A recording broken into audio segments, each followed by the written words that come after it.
Olá pessoal, sejam bem-vindos a mais um episódio do VVV, Vendas, Velhos e Vinhos. Eu, Flávio Nussbaum, junto com meu grande amigo de muitos anos, Zé Geraldo. Seja bem-vindo mais uma vez, Zé. Obrigado, prazer estar aqui. Ah, que legal, bacana. Vamos falar um pouquinho mais sobre vendas, mas antes de falarmos sobre vendas, obviamente, pessoal, vamos sempre lembrar daqueles recados importantes. Se você é novo aqui no nosso canal, por favor, assine o canal, acione o sininho para você ser notificado sempre que chegar um vídeo novo, para você poder assistir um podcast novo. Dê o joinha no vídeo, porque isso ajuda a gente a passar para o algoritmo do YouTube a importância desse podcast. Isso vai fazer com que mais pessoas tenham acesso a essa informação, a esse conteúdo tão relevante que a gente vai falar hoje. Além disso, Zé, vamos também agradecer os nossos apoiadores, né? Exatamente. Red Minds, os estúdios onde a gente faz as nossas gravações, muito obrigado. Queria também agradecer os nossos curadores dos nossos vinhos, né?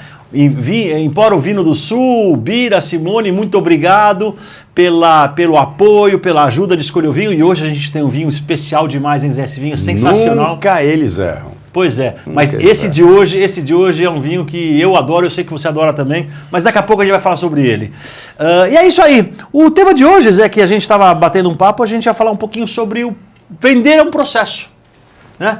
E eu acho que é um tema super relevante, porque no final das contas tem muita gente que acha que vender é arte, vender é habilidade, e claro que tem habilidade, claro que tem pessoas que têm mais facilidade para lidar com um processo de vendas, tem pessoas que têm menos facilidade porque se sentem mais confortáveis ou menos confortáveis com esse processo, mas no fundo, vender é processo, né, Zé? Sem dúvida nenhuma. Eu acho que o fator humano, a ginga, o jeito, a falta de inibição, tudo isso contribui para uma boa venda.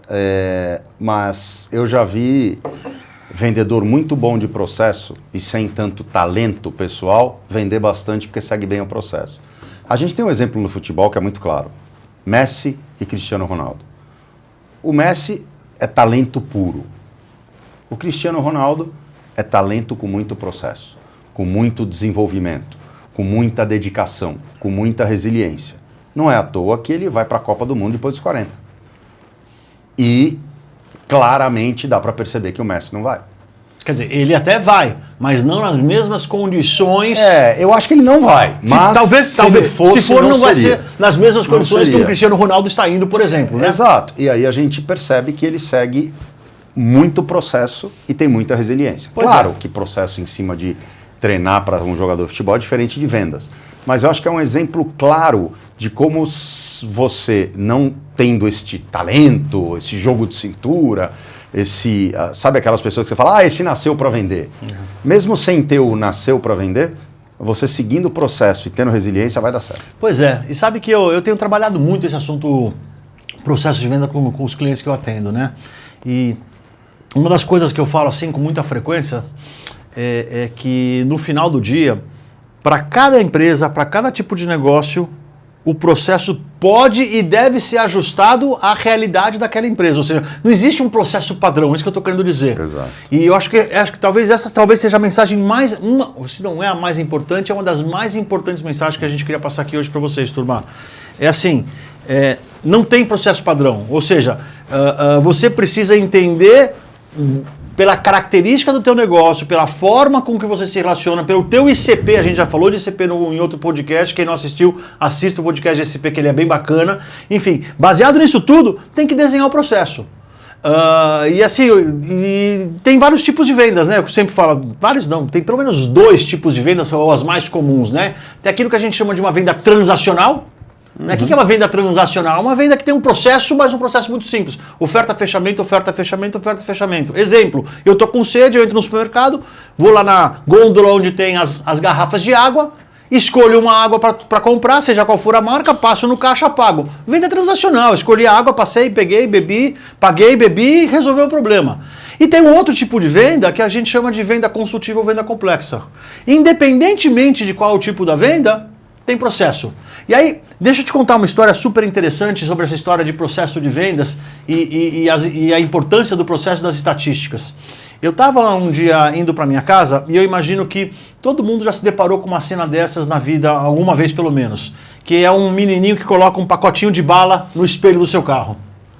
Agora, eu queria chamar a atenção para vocês, começarem a prestar atenção, quando vocês, nas próximas vezes que forem ver esse menininho colocando um pacotinho de balas no espelho do seu carro, você pode reparar que em alguns cruzamentos, o menininho coloca correndo os pacotinhos no espelho do carro e volta correndo para retirar os pacotinhos do espelho do carro. E eventualmente em outros cruzamentos, o menininho faz isso caminhando tranquilamente.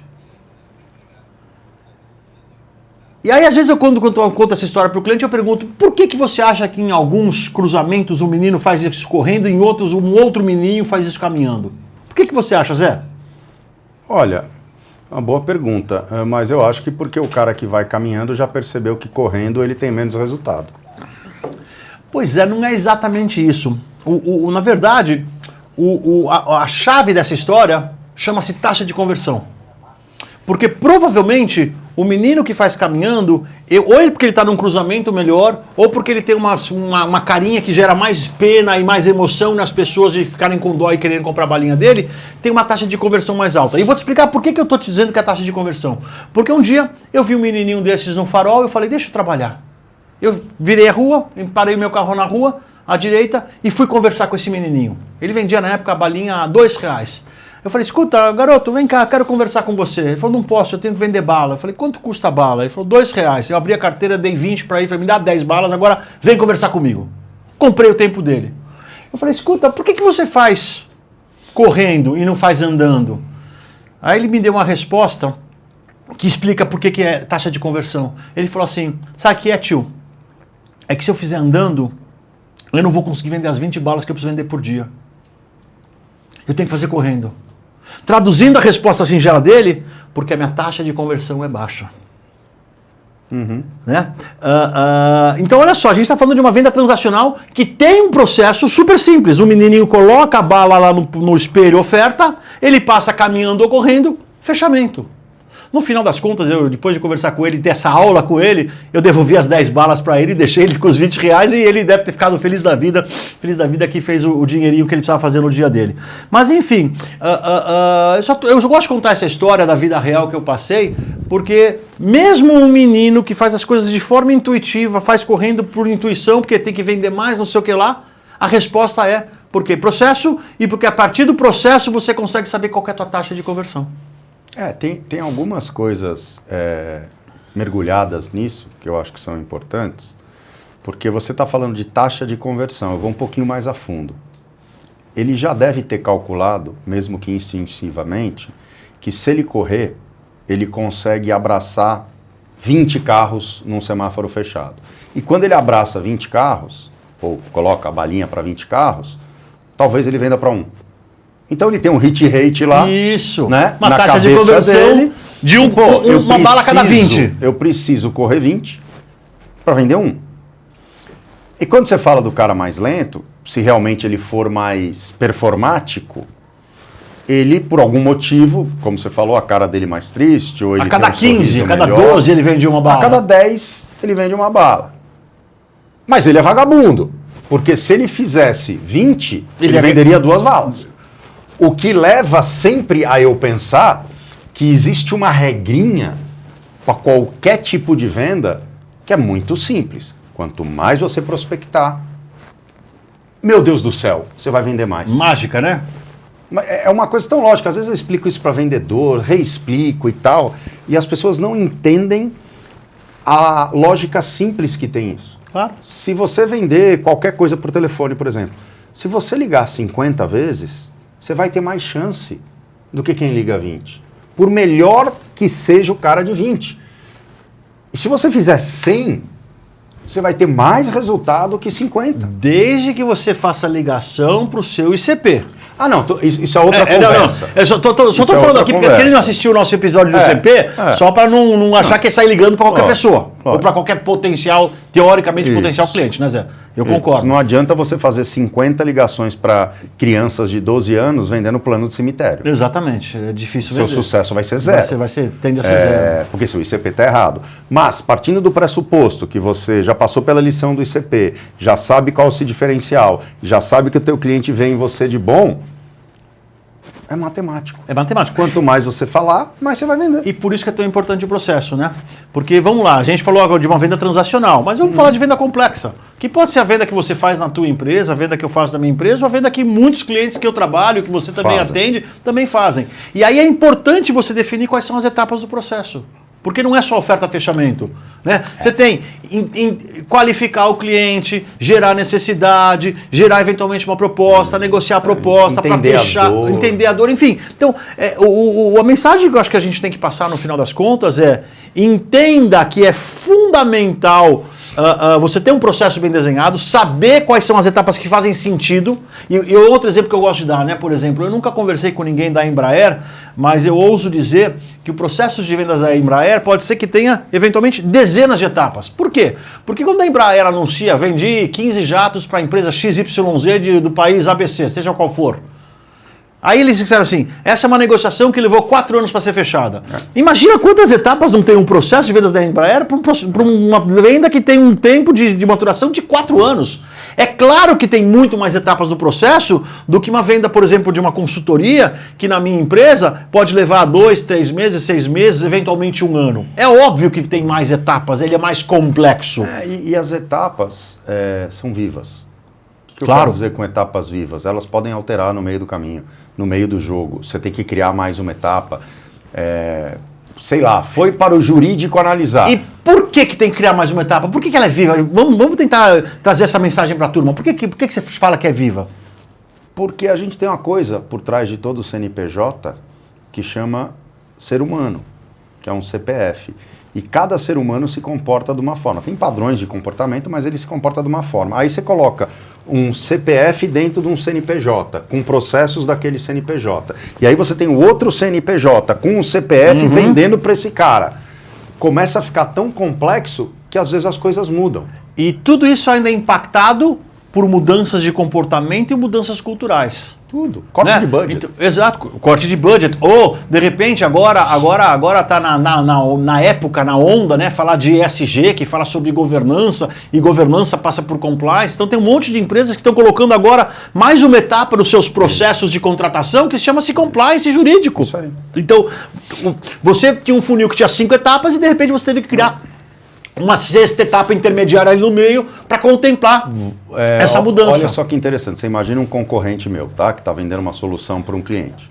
Eu fui lá e apresentei a minha solução.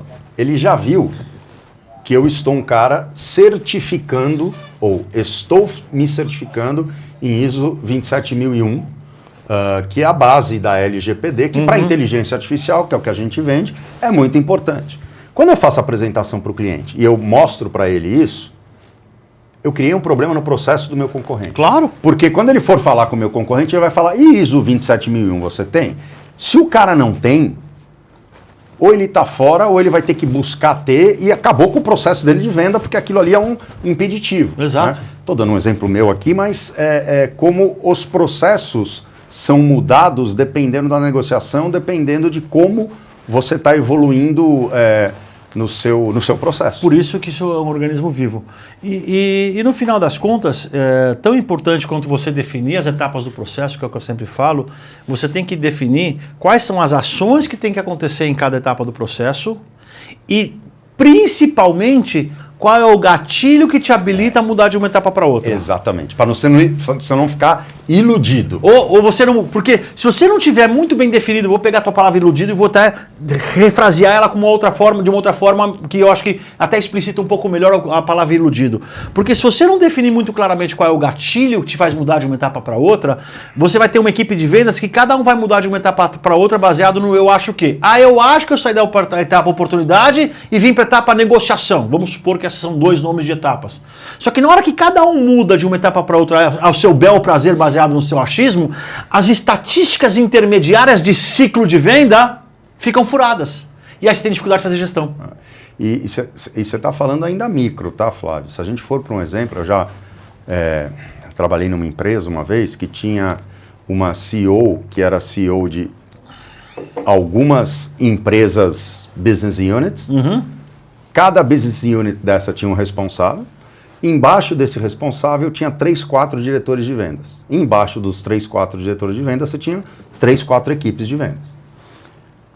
Imagina quando eles fizeram o plano do ano, a CEO aqui passou uma meta para esse dono da business unit. Então, vamos colocar qualquer número aqui, 5 milhões. E esse diretor, o dono da business unit, dividiu entre os 4 diretores. Dobrou. Ó, 5 milhões 1 entre milhão 4 milhão e qualquer coisa para cada um. 1 milhão e 250 para cada um. Para cada um. Aí o cara pegou e desmembrou na equipe dele. Exato. Ele tem 3 vendedores. Vamos fazer um número simples, vai. O cara tem 5 vendedores, 250 mil para cada um. 250 para cada um. Aí está a origem. Então, cada vendedor tem que trazer 250 mil. Para o cara trazer 250 mil, ele começa a prospectar e ele forma um famoso pipeline. Que vai ser tema de um outro podcast nosso, né? Exatamente. Então, ele formou o pipeline. Perfeito. Quando isso vira forecast? Por quê? Porque na reunião de diretorias, cada diretor vai chegar e falar assim, ó, meus vendedores estão indo atrás, eu tenho aqui 2 milhões de pipeline, o meu hit rate ou o meu índice de acerto é 10%, então eu devo trazer 200 mil. Legal. Aí o dono da BU junta todos os diretores, pega um número e na reunião com a CEO ele vai falar, ó, a minha business unit vai trazer isso aqui nos próximos 6 meses. Perfeito. Aí ela aprova contratação, ela aprova verba de marketing, ela aprova gente para operação, ela aprova algumas coisas baseado nesse guess que o cara falou lá que vai bater a meta. Aí você tem um vendedor que ele chega lá para o chefe dele, que é o diretor de vendas, e fala assim, olha, do meu pipeline, a metade virou forecast. Por que ele falou isso? Quais são os dados que fizeram ele falar que isso é forecast? Porque forecast é o famoso na pedra. Isso. O cara tá botando o corpo dele lá, ó. Isso aqui vai fechar. Vai virar negócio. Aí, imagina que esse forecast aumenta o 10% lá do diretor. Aí o diretor fala assim, pô, legal, vou falar para CEO. Para chefona lá que... Ó, a gente vai superar em 10% a meta. O que ela vai fazer? Cara, vai superar a meta, eu vou dar mais dinheiro para esse cara. Contrata mais um vendedor, então, para você, que você está indo bem, eu vou te dar verba de marketing também. Estou falando bem simples, tem várias outras coisas mais simples. Aí ela bota dinheiro. E o vendedor errou no critério dele para subir de pipe para forecast. Bom, já dá para entender o problema, né? Pois é. No final do ano alguém vai ser demitido, a CEO vai ficar brava, porque aquela expectativa não foi alcançada. Exatamente, todo mundo vai ser taxado de incompetente. Ou seja, eu falei no micro, você falou no macro, mas a gente tem que juntar as duas coisas, porque no final das contas é isso. Se você muda sempre, e eu sempre faço o exemplo de bolinha, né, como se fosse o pipeline, né, o processo de vendas, um funil, e é uma bolinha que vai descendo etapa por etapa. Se você sempre mudar a bolinha de uma etapa para outra no mesmo gatilho, vão se tornar mais confiáveis essas estatísticas e vai se tornar mais confiável o pipeline, o forecast e provavelmente o diretor ali vai botar o dele na reta, e não vamos falar uma palavra que não é adequada aqui para o nosso ambiente, mas vai botar o dele na reta com um risco muito menor de, inclusive, correr o risco de perder o emprego. Exatamente. Né? Zé, o papo tá bom, mas a gente tem que abrir nosso vinho. Vamos... o vinho está no forecast, no pipeline? Agora está no pipeline porque vai descer para a goela abaixo aqui agora. Quer dizer, vai estar no forecast, vai descer para a goela abaixo. Vai abrindo o vinho aqui e eu vou falar um pouquinho desse vinho aqui, que é um vinho muito especial. E esse aqui ele é lacrado com cera, hein? Esse aí, mete o saca-rolha direto nele. Vou ter um trabalho. Vai ter trabalho. Então deixa eu falar um pouquinho desse vinho. Esse vinho aqui é de uma vinícola, mais de uma vinícola brasileira, como sempre a gente faz, mais uma vinícola do Rio Grande do Sul. É uma vinícola que chama-se Casa Fontanari, que você e eu conhecemos muito bem, porque tanto você como eu conhecemos o Vitor, que é um dos sócios e o enólogo da vinícola. A gente já esteve lá juntos, inclusive, na Fontanari, você e eu. Para quem me conhece sabe que o vinho que eu produzi Você de novo pôs demais o saca-rolha, Zé. Você pôs demais. É impressionante. Você não aprende a pôr um... Saca-rolha é uma merda. É uma merda, não, você não sabe usar um saca-rolha, Zé. Dá mais uma voltinha para trás. Olha isso, cara. Tira mais um pouco. Você pôs demais o saca-rolha. Agora você vai ver que vai encaixar e não vai dar problema, ó. Viu? Então, mas tem que Mas fazer enfim, isso. vamos... Mas e falando aqui do... Vamos lá, Fontanari, Voltando. Vitor Casa Fontanari. Esse é um Chardonnay que passa por barrica de carvalho e ele tem uma outra característica interessante, que ele tem um processo chamado batonagem. Para quem não entende, que não sabe, obviamente o objetivo não é aula de vinho aqui, mas só para todo mundo entender um pouquinho o que a gente está falando, batonagem é o seguinte, depois que foi feita a vinificação, esse vinho vai para o barril de carvalho junto com as leveduras. E ele vai amadurecer no barril de carvalho junto com as leveduras e todos os dias o enólogo vai abrir aquele barril de carvalho, uma tampinha que tem em cima, e vai botar um batom, que a gente fala em francês, que nada mais é que um bastão, para chacoalhar o vinho ali dentro e fazer aquelas leveduras se mesclarem com o vinho. Por quê? Porque com o tempo as leveduras vão abaixando e indo para o fundo do barrica. Então todo dia as leveduras vão se envolver com o vinho. E isso faz com que o vinho tenha uma cremosidade muito maior. Depois, na hora antes de engarrafar, ele vai lá e filtra esse vinho para tirar essas leveduras para ele ficar assim límpido como a gente está vendo aqui, na taça. Mas acaba sendo um vinho que tem uma cremosidade sensacional. Ele, assim, eu até... Vocês podem lembrar que eu coloco muito pouco vinho pra gente, né? Sempre um pouquinho só pra gente experimentar. Mas esse merece, eu coloquei bastante, porque assim, primeiro eu sou amigo do Vitor, toda a minha produção de vinho pessoal foi o Vitor que fez. A gente fez um taná com Pinot, que um dia a gente conversa sobre isso. Adoro. Ele é um cara, pra mim, assim, diretamente é um dos caras mais legais que tem lá no Sul. Pra se lidar com ele, gente boa pra caramba, né? Cara bacana, acessível, e esse né? vinho, a primeira vez que eu tomei, foi apaixonante. Porque assim, não sei se vocês conseguem ver no vídeo, mas ele é meio opaco. Você não vê não é transparente, né? Não é translúcido, né? Como um Chardonnay normal e tal. Você vê que ele está meio... tem outras coisas nele. E é exatamente por causa do batonagem. Exatamente. Por mais que tenha filtrado, essa cremosidade. Para mim, esse vinho aqui vai bem com qualquer coisa do mar, mas ele vai bem com massa. Uma massa com molho vermelho, que tem acidez. É muito bom. Queijo. Eu adoro esse vinho. Até porque eu vou te falar uma coisa, né? Eu particularmente Aliás, não acabou gosto... da minha adega, viu, Vitor? Eu tenho ainda algumas garrafas desse em casa. Eu gosto muito de queijo com vinho branco. Eu não curto muito queijo com vinho tinto. Então, esse vinho com queijinho, num fim de tarde, um dia de verão assim, nossa senhora, é uma coisa sensacional. Na França, eles tomam mais vinho branco com queijo do que a gente aqui no Brasil. Eu gosto com os dois. É que o brasileiro tem um pouco de preconceito com o vinho branco, né? O brasileiro, via de regra, acha que o vinho branco é o vinho de, entre aspas, segunda linha. Que é uma bobagem que não tem os preconceitos bobos. Tipo, vinho rosé é de mulher. Eu tenho amigo meu que fala, vinho rosé não é vinho. Quer dizer, cara que não entende. E na boa, na beira de uma praia, no meio de uma piscina, um diazão de verão, um vinho rosé, cara, é um negócio sensacional.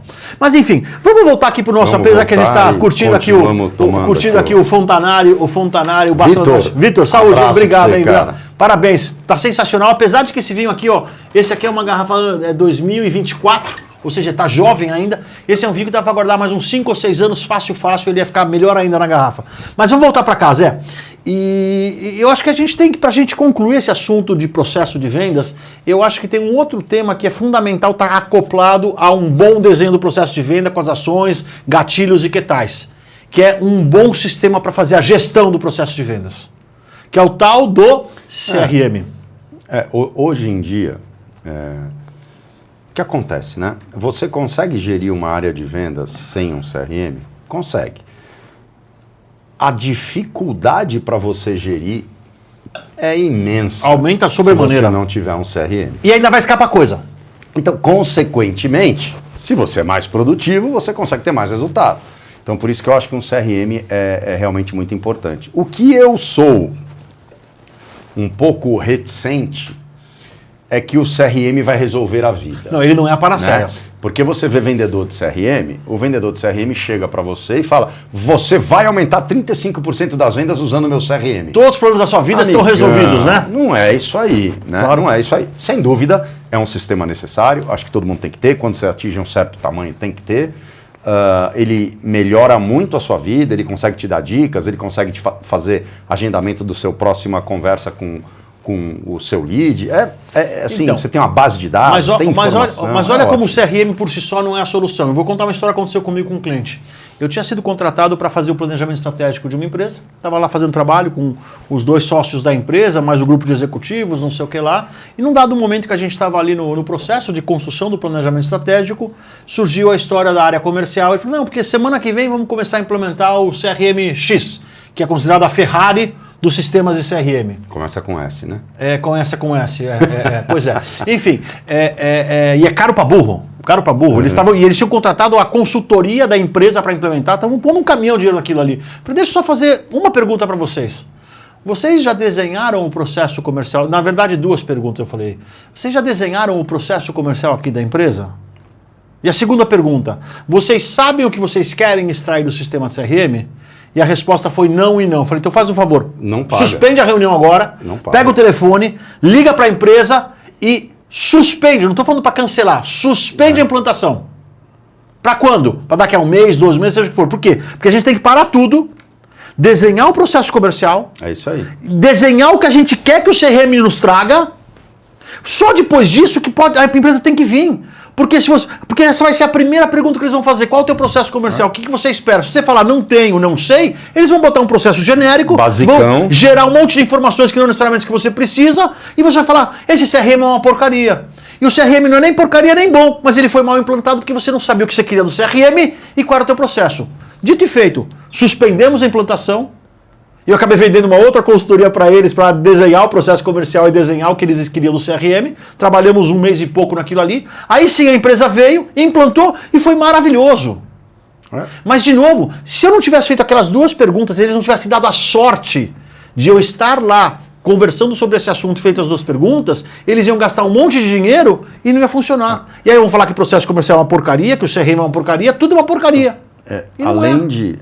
você está falando do CRM, além do processo que você tem que ter antes do CRM, a gente tem uma outra coisa muito importante, que é, o CRM só é rico se ele tiver com dados e dados bons.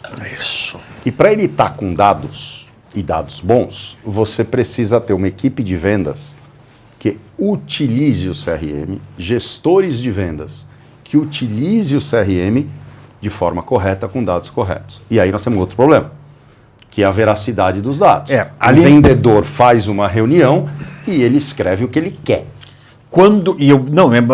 Acho que o problema é esse e tem um outro que é ainda mais profundo ainda. Que ele faz a reunião e muitas vezes ele, entre aspas, se esquece de preencher o CRM. Que é um problema que acontecia nas empresas e acontece nas empresas até hoje, mas que hoje tem solução. A gente vende IA para isso. Até pouco tempo atrás, o único jeito de preencher CRM era ficar pedindo, pelo amor de Deus, para o vendedor preencher, ou mexer no bolso dele dizendo que se ele não preencher o CRM, a comissão dele cai, para ele estar, entre aspas, motivado a preencher o CRM. Só que de algum tempo para trás, e a tua empresa tem uma solução que faz isso, que é exatamente, que é sensacional, que hoje você manda um áudio via WhatsApp ou qualquer coisa, eu saio da reunião, pego o meu celular, mando um áudio, fiz uma reunião com o Zé Geraldo, falamos A, B, C, D, F, G, H e J, combinamos isso, combinamos aquilo, os próximos passos são esses aqui. E a IA puxa esse áudio e popula automático o CRM. Isso é um incremento de produtividade e de qualidade de informação sensacional. Não, porque você pega na origem, né? Mas, mesmo assim, a gente percebeu que precisava ir além. Por quê? Porque o cara que fala pode não falar o que deveria falar. Então, a gente agora monitora todo o sistema de mensageria do cliente, entre lead e o vendedor. Isso é transformado em dados, bate com o que foi falado e vai tudo para o CRM. Aí sim você consegue ter a verdade, porque ele monitora o que o cliente está falando. Exato. E aí, ou o que o lead está falando. E aí não tem a minha interpretação, tem a realidade. Claro, né? porque todo mundo acaba tendo um viés no final das contas, porque é o viés natural do ser humano, de qualquer ser humano. Você teríamos. Além do que, eventualmente, podem ter alguns vendedores que podem estar agindo, entre aspas, de má fé, querendo inflar estatística, dizer que a reunião foi melhor do que foi, porque está preocupado em ser bem avaliado, enfim. Então, pode acontecer. Uma coisa agora, a gente pode até depois fazer um programa sobre desculpas de vendedores. Porque agora eu pensei, geralmente o cara, quando é um bom vendedor, ele tem boas desculpas. E ele começa a falar que ele não vendeu por causa dessas desculpas. Claro. E aí isso vai para o CRM. Então, assim, eu perdi por preço. Que é sempre a desculpa mais fácil, mais cômoda. Quanto de preço? Qual foi a outra proposta? Como é que você sabe? Quem era o concorrente? É a mesma coisa? Ele está vendendo abacaxi, mesmo você escopo? Banana? Então, não, perdi por preço. Aí tem a desculpa ótima do vendedor, é que assim, a nossa solução não é tão boa quanto a do concorrente. Em que aspecto? Por quê? Em que aspecto? O que o concorrente faz que eu não faço? Você está salvando a dor do cliente? Não. Então, a gente tem que ter um sistema e um processo que combata esse tipo de coisa que tem generalizado. Mas olha só... Vendedor que não bate meta dá desculpa. Pegando o teu gancho, Zé, eu acho que é uma boa ideia a gente fazer um programa só de desculpas, né? A gente prepara uma lista de desculpas que a gente já ouviu. Vai ser difícil essa lista. Vai ser difícil ser pequena a lista, né? Exato. Mas eu queria trazer um assunto que eu sei que não tem nada a ver, mas tem tudo a ver com o que a gente está falando, que eu acho sensacional, que inclusive norteou minha vida profissional e me norteia até hoje. Um dos primeiros chefes que eu tive na minha vida, ele me deu uma lição que eu carrego até hoje. Que ele virou para mim e falou assim, eu era moleque, eu era trainee, enfim, eu tinha recém-formado. Ele chegou para mim e falou, Flávio... Tinha cabelo pra caramba. Eu tinha cabelo encaracolado, né? Enfim. Entendi. Cabeludo. Cabeludo, era cabeludo. Ele falou assim, Flávio, eu conheço 2 tipos de profissionais. Os bons de resultado e os bons de desculpa. Escolha qual você quer ser. Exatamente. É uma decisão sua. Mas o que você decidir vai definir os rumos da sua carreira. Cara, que chefe... Sensacional, né? Nossa, mentor. Isso é mentor. Mais que chefe, né? Chefe é só figura de linguagem, literalmente é um mentor, né? Porque isso, como eu falei, isso norteou a minha vida. Porque eu nunca mais esqueci aquilo. Eu falei, cara, eu não posso ser um cara bom de desculpa, eu tenho que ser um bom de resultado. Então, quando eu percebia que eu não vendia, eu tinha que entender por que eu não vendi, para não falar eu não vendi por preço. Não. Eu não vendi porque a minha proposta de valor foi menos valorizada por causa disso, daquele outro, porque o cliente tinha essa dor que o concorrente atendeu de uma forma melhor que eu. Você sabe o que é engraçado? Eu vou te perguntar se você já ouviu isso na sua vida, porque eu nunca ouvi. Um vendedor chegar para você e falar assim, eu não vendi porque eu errei no processo. Eu não vendi porque eu falei errado. Eu não vendi porque eu não convenci o cara. Eu não vendi porque eu perdi o argumento. Eu nunca vi. É difícil, eu também não lembro de ter visto. O que eu já Agora, falei... Já aconteceu várias vezes. O que eu já falei, não é nada disso que você está falando, mas que eu já falei, e eu lembro que na época eu levei uma comida assim gigante do meu chefe, eu cheguei e falei, eu não vendi porque o que eu tenho para oferecer para o cliente não resolve o problema dele. O meu chefe queria me matar. Como? Aqui nessa empresa a gente primeiro vende, depois a gente ajusta para resolver o problema do cliente. Mas isso eu nunca fiz na minha vida. Eu quando percebia que a solução que eu tinha não ia atender o cliente, eu falava, que eu tenho não vai te atender, eu não quero vender para você. Por quê? Porque eu sempre entendi que a minha credibilidade pessoal nos relacionamentos é muito mais importante do que gerar uma venda a mais para a empresa. Mas aí tem um erro, né, Flávio? Será que o ICP era certo? O ICP era certo, o ICP era certo. O momento era certo. O ICP era certo, mas a necessidade dele não era exatamente... Porque um cliente pode ter várias necessidades. E ele pode ser seu ICP, mas a necessidade que ele tem nesse momento não tá alinhada com a tua solução. Neste caso era isso, o ICP era certo. Porque imagina, era o tesoureiro de um banco e eu vendia a solução para bancos. Então, será que você, na sua prospecção, antes de fazer a proposta... eu não fiz deixou proposta. De ver isso? Eu não fiz a proposta. Eu encerrei o processo antes de fazer no comecinho do funil, eu estava qualificando o cliente. E quando eu voltei, o meu chefe perguntou, como é que foi a reunião com o banco XYZ? Eu falei, a reunião foi ótima, nós não vamos vender para ele. Como não vamos? Não vamos vender, o que ele precisa eu não faço. Eu até posso ludibriar ele e falar que eu vou fazer, mas na hora que eu entregar, ele vai perceber que não resolve. Então, eu não deixei cair para o final do funil, eu tirei da oportunidade antes, mas eu deixei de vender. Mas eu deixei de vender porque eu percebi que o que ele precisava, naquele momento eu não podia atender. Mas, por outro lado, olha só, eu não fiz negócio com aquele camarada naquele dia, mas depois eu fui para outras 3 empresas que eu fiz negócio com essa mesma pessoa, com aquela mesma instituição. Porque isso gera credibilidade. Porque gera credibilidade. Lógico. Enfim, Zé, acho que a gente já está estourando o nosso tempo, na realidade, o papo está ótimo aqui, mas a gente está estourando o nosso tempo, então acho que está na hora da gente terminar. Até porque eu acho que a mensagem que a gente queria passar sobre essa história de processo, acho que foi dada, né? Tenha seus processos, construa eles de forma customizada. Não é porque a empresa do seu amigo tem um processo que se você copiar você vai dar resultado. Isso a gente vê muito agora com as soluções de IA. Eu tenho que construir um fluxograma de processo para cada cliente. Mesmo que o cliente faça a mesma coisa. Mesmo segmento do outro. Mesmo segmento, mesmo negócio, só que tem vende a mesma características coisa. diferentes, tem culturas diferentes. Empresa tem o dono quer ver o...